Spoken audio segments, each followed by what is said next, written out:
So here's some new math for you. How does the Palmpilot plus the Beanie Baby equal Tesla? To understand that, you actually have to go back about 20 years ago to this company called Confinity.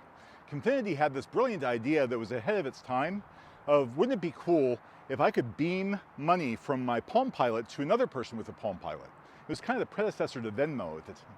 So that was cool, except what happens if somebody forgets to bring their Palmpilot? How do you do the transaction then? Well, let's just go ahead and tie their account to their email address, and that way you can send money to anybody that has email.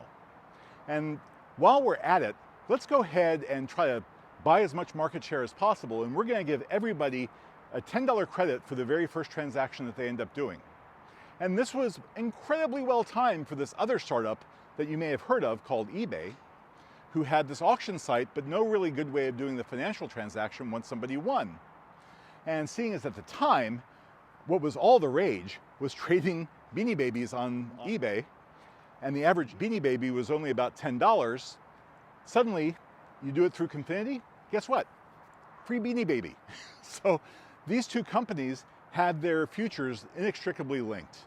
You had eBay on the one side, and you had Confinity, and the only problem with Confinity is its name sucks, so they decided to change the name of the company to the name of the service, which was PayPal.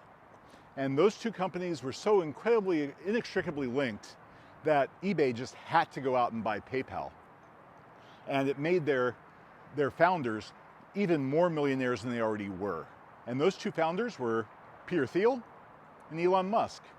So what do you do if you're Elon Musk and you suddenly find yourself flush with a whole bunch of cash from the sale of the PayPal?